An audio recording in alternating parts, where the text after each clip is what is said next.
Hey, welcome to Dan's Model Works. And I had a week vacation back in October, and I decided to spend one day ship watching in St. Catharines. And join me as I watch some ships go through the Welland Canal. So just a technical note about this video. The wind was really blowing hard this day, and the amount of bluster that was getting into the camera microphones was ridiculous. So I've muted most of the background noise. I've taken it right down to a minimum, and I'll be doing a lot of voiceovers for this video. As you can see, the lock gates have opened to allow the Federal Wesser, that's the name of this vessel, to leave the lock. Now, as I passed over the Garden City Skyway, that's the large bridge in the background, I looked over and I saw that this ship was already in the lock, so I really had to hurry to get over to the viewing platform.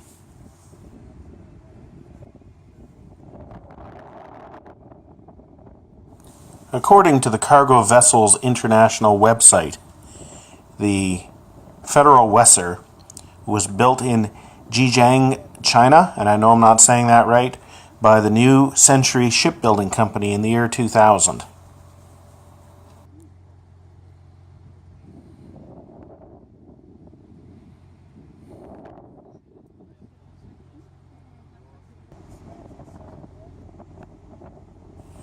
This is the accommodation block and wheelhouse of the Federal Wesser. Now, the same source on the internet gives its owner as Canada Sun Shipping, but it also indicates that it's owned by Athena Marine in Cyprus. And ship ownership is often complicated. One company will own the ship, but it'll be part of somebody else's fleet, and so that's why it's a little confusing sometimes as to who actually owns a ship.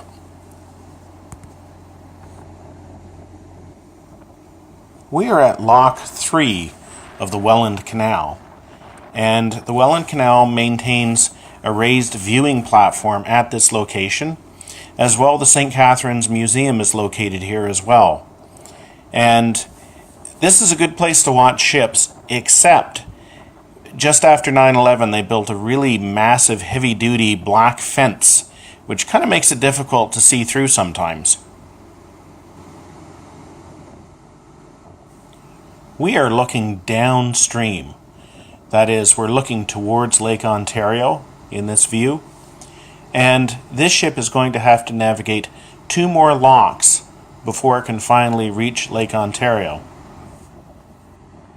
As the Federal Wesser leaves the lock, if you look towards the bottom of the screen, you can see an example of the heavy black fencing and railing that surrounds the viewing platform and the stairs that go up.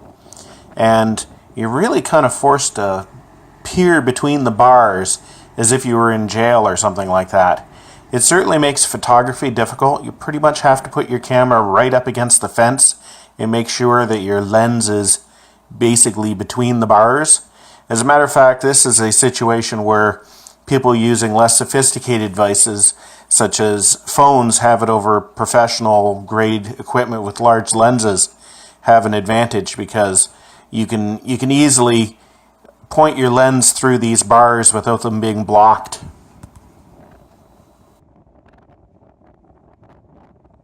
Here we can see the Spartan and the Spartan II entering lock number 3 on their way upbound into Lake Erie.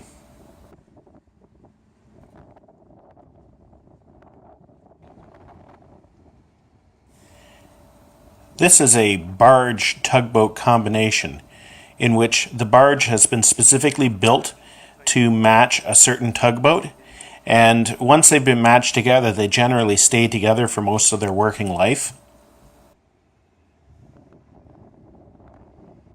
As the combination gets closer, you can see how the back of the barge has a dovetail which the tug actually fits into. So the tug is basically 2/3 of the way into the barge, making them almost one unit.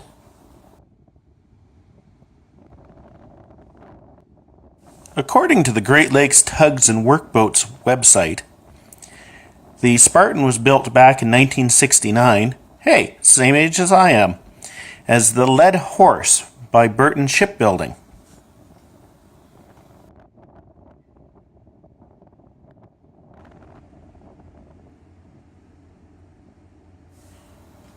The Spartan has been renamed more times than I can list here.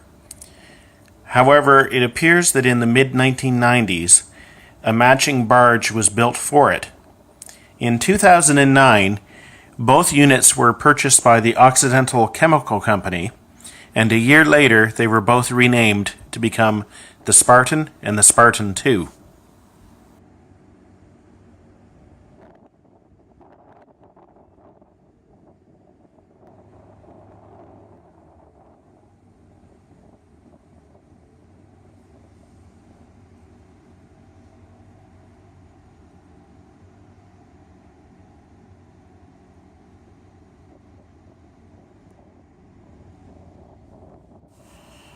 As the lower lock gates close, we can see that the safety barrier is being put in place.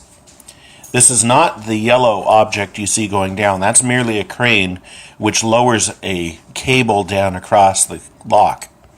And this way, should a ship go towards those gates, it would be caught by that cable, thus preventing disastrous damage being done to the gates.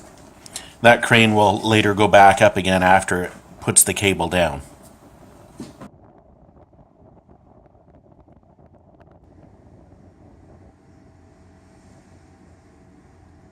The Spartan and its accompanying barge begin its lift.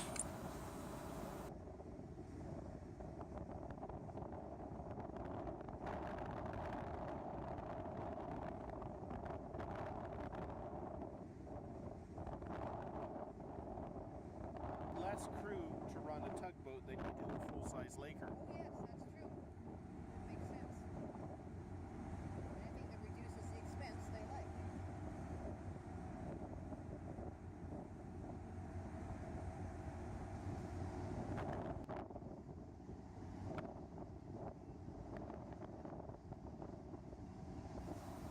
The Spartan has now achieved the same level as the next body of water.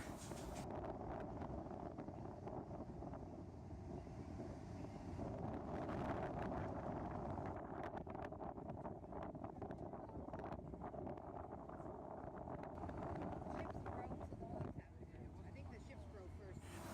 And now we can see the gates at the far end of the lock opening.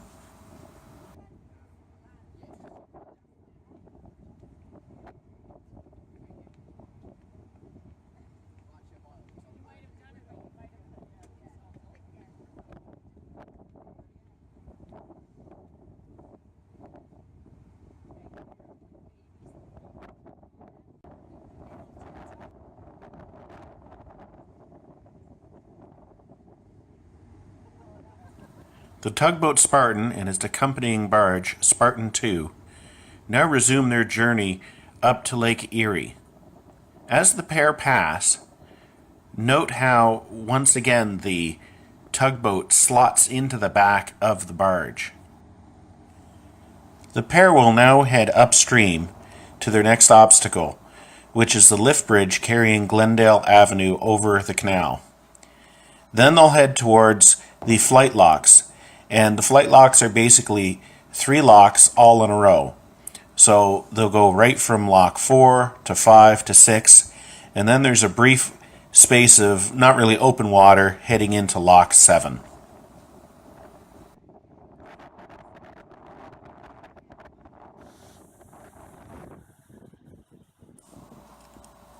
It's a couple of hours later, and we're now just upstream of lock 7 in Thorold. The Kaministiquia is just entering lock 7 now and will begin its descent through to the Lake Ontario level. If you're curious about the missing 2 to 3 hours, then check out part 2 of this video. During that time, I was following the Alamos Borg all the way from lock 3 all the way up to lock 7. I didn't catch it at every single stage of the journey, but I followed it for most of the way. So if you'd like to see that, you can go to part 2 of this video.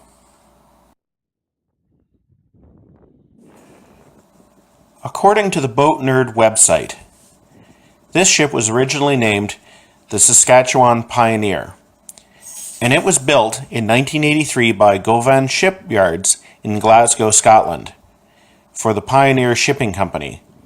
Now it has gone through a number of different owners, paint schemes, and names.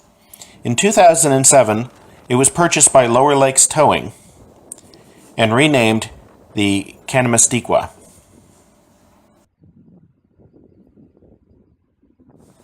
Here we can get a good look at the distinctive logo of Lower Lakes Towing.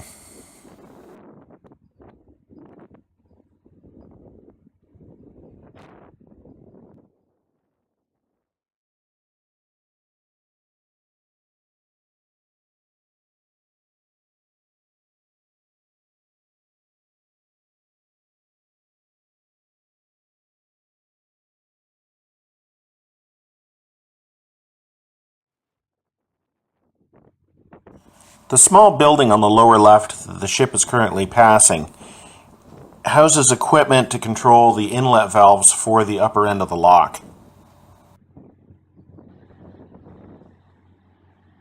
The Kaministiquia is equipped with a reversible pitch propeller, which it is currently using to slow itself and bring itself to a stop in the lock.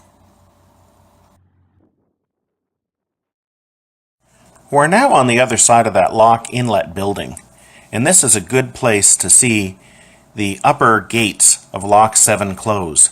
And as a matter of fact, there's actually a set of bleachers which is set up by the Seaway Authority for people to watch. As well, locals have placed some resin lawn chairs there for people to use as well. So we can see the lock gates closing, and as they completely close, you can see just how little space there is to spare with a ship this size.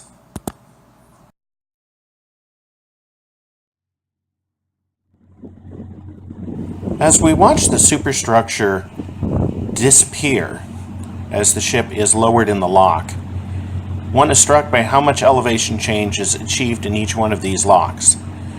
Now once the Kaministiquia leaves Lock 7, there's a very small stretch of open water before it gets to what is known as the flight locks. And once again that is Lock 4, 5, and 6. Now since you go one lock to the next, what they have done is twin these locks. So there's in fact 6 locks in that location. 3 are used for downbound ships and 3 are used for upbound ships. And this helps to prevent delays.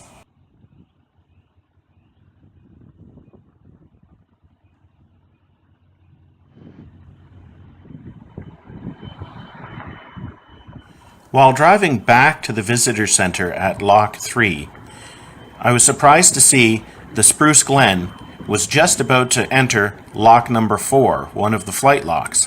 I quickly pulled off to the side of the road and jumped out in order to get these shots.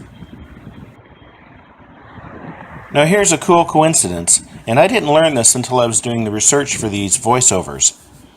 The Spruce Glen was originally built in 1983, once again by the Welland Shipbuilding Company in Glasgow, Scotland, and it was actually one of 3 sister ships built back in 1983. It is a sister ship to the Kaministiquia, and like the Kaministiquia, it has had a couple of name changes during its lifetime. In 2002, it was purchased by Canada Steamship Lines and renamed the Spruce Glen.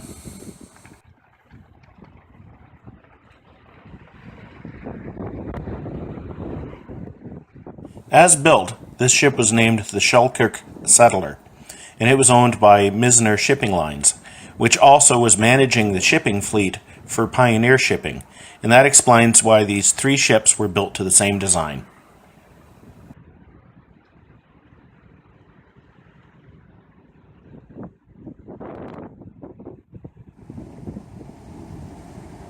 Upon returning to the visitor center at Lock 3, I checked the schedule for what was due next. According to the schedule, the next upbound ship was going to be the Federal Hudson, but it gave its arrival time as after 8 o'clock, which would have been after dark. I decided to drive upstream next to the canal to see if I could see if it was early. And right now we are standing just downstream of lock number 2. The red ship is the Federal Hudson, and it is tied up, waiting for the Algoma transport to finish passing it. In part 2, you will see that earlier in the day, I had to hurry to cross the Glendale Avenue Bridge before it raised to allow the passage of the Algoma transport.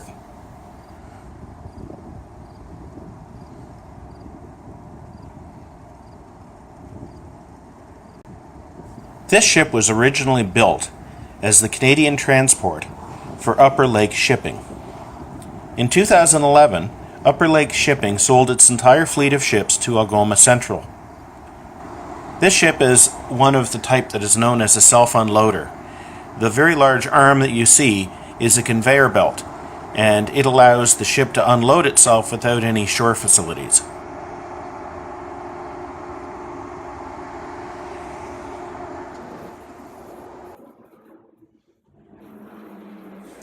We are just upstream of lock number 2 on the Carlton Street drawbridge. In the lock is the Federal Hudson, and it has completed its lift, and it's going to be exiting the lock and passing under this bridge in a few moments.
It's okay.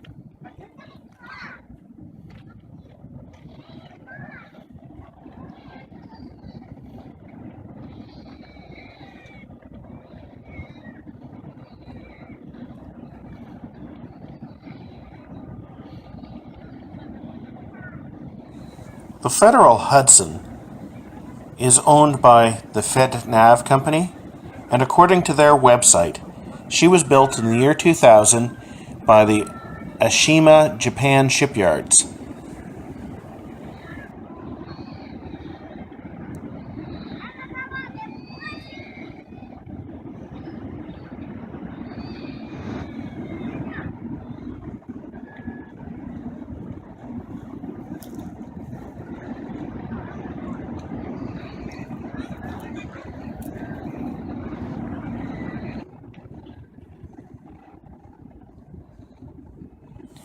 Yes, that's my rusty caravan in the picture.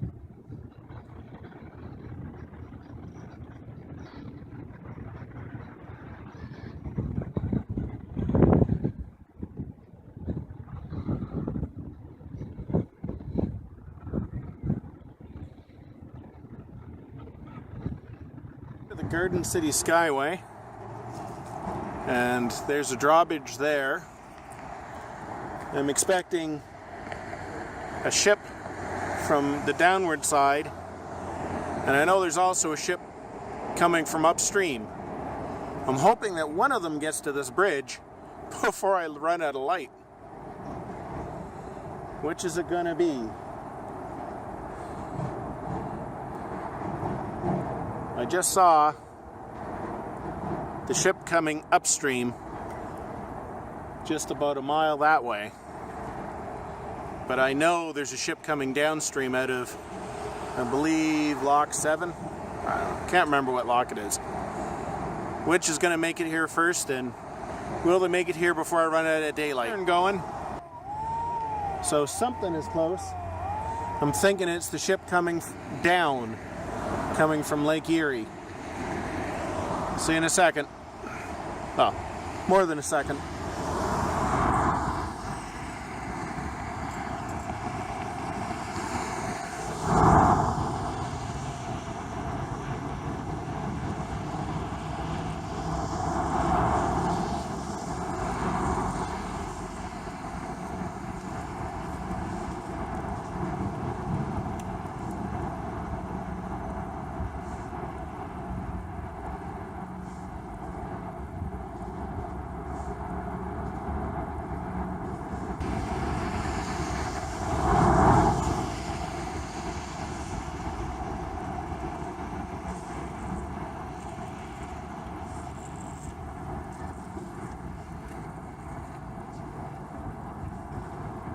I was wrong. It's the red ship from downstream. He's gonna make it to the bridge first. Well, I think they put it up awfully soon. But there it is. The one that I filmed going through the other lift bridge. There we go. The Federal Hudson won the race to the bridge.